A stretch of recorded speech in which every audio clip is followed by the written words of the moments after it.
the toilet. It is not great, Joliet, Illinois. We're just known for the Blues Brothers, and then we have a lot of missing teeth, a lot of prisons. You know the type. I love that he was mentioning that his girlfriend, now fiance, that she cannot spell. I cannot spell. I also cannot talk, clearly. I'm going to fumble my words all night, y'all. And I'm not even drinking. This is sober, Jackie. I have been telling my husband my whole life that I've been getting nails done at the Vietnamese place. And Jordan made it clear to me that I was saying it wrong, and I'm like, yeah, Vietnamese. And he's like, it is not Viet, my knees. It would be Vietnamese. Yes, I had to slow that down too. I have been saying that wrong my whole life, y'all. Which now I can see that they probably aren't saying the nicest thing behind my back while doing my nails. And so I came from the Midwest. I'm newer to Texas. I love it, y'all. I love it, man. I'm Texas for life. I just love it here in Texas. Okay? You gotta do that. I'm from the Midwest. My family's spread all over. I have a sister now who's living in Colorado, and you can tell she's from Colorado now because she calls it Colorado. That's how apparently you're supposed to say it. She's got super rad, and she's kind of like crunchy granola now, you know? And by crunchy granola, I mean that she's still breastfeeding her kid, and he's like 4 years old. And yes, I did say that right. That would be 4 years, not months. She likes to say it's still in months. She likes to call them 36 months, and I told her that does not count.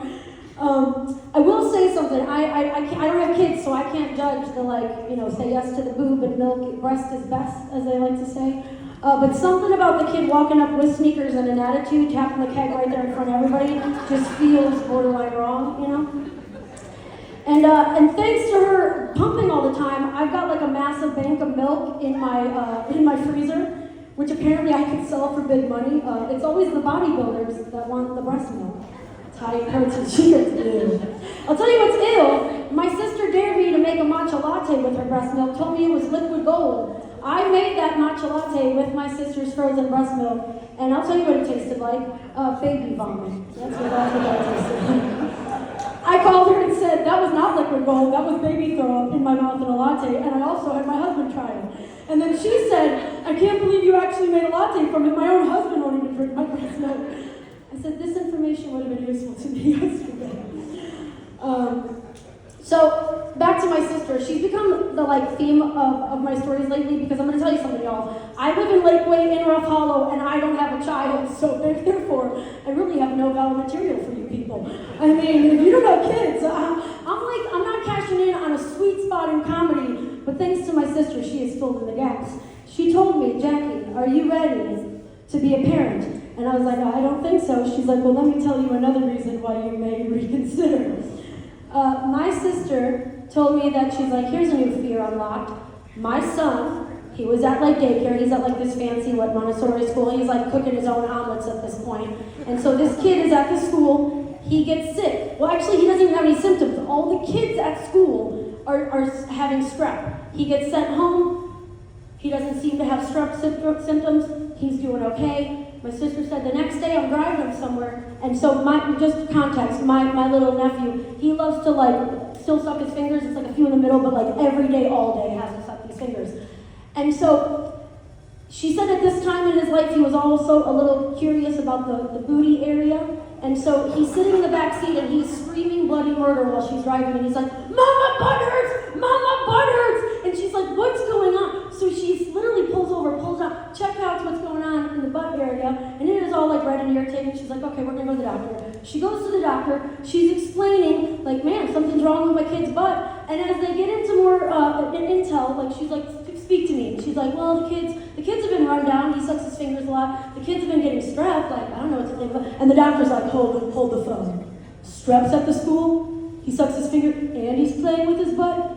And then he was like, hold on, I know what this is. And no joke, my little nephew got tested for strep in his butt.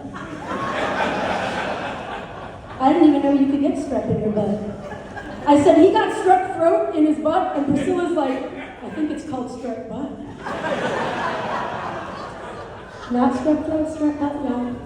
I was like, this is a new fear unlocked. Why do people do this? Not worth it. I don't know. I can't. I'm not ready. I'm not ready.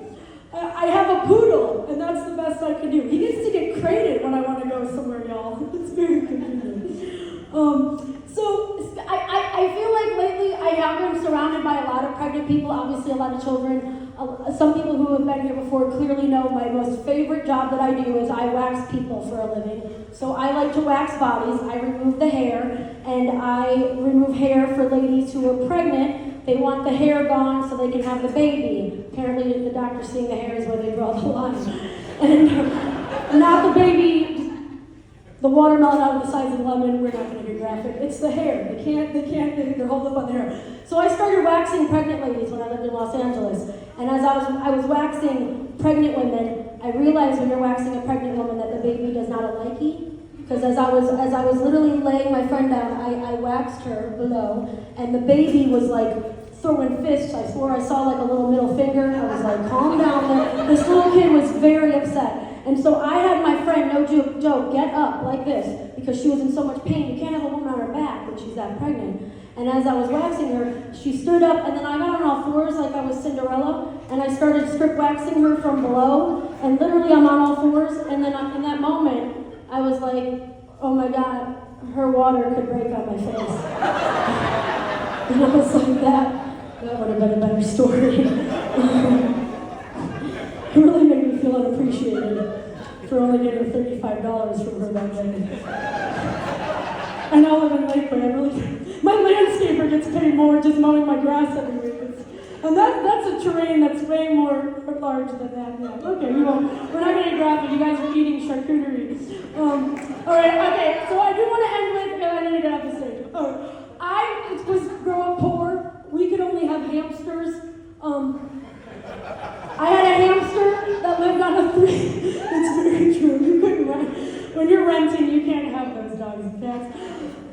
My hamster froze to death on the front porch because it was a 3 seasons porch.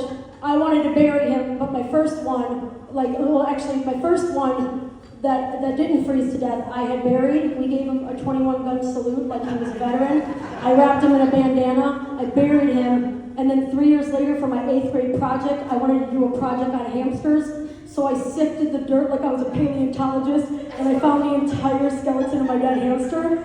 So when this one died, my mom was like, you're not burying it. So instead, I reenacted the Titanic in my tub with the dead corpse, because I kind of felt like he looked like Jack from Titanic. You guys all sound appalled, but I didn't know this was weird that I did this until college, and they were like, who lets kids play with dead animals? I was like, poor people. Poor people. That created a whole day for us. It was actually a dead hamster and a dead mouse. The dead mouse was Rose. I had a Barbie couch and all. Guys, my mom actually documented it with the Titanic music in the background. All right.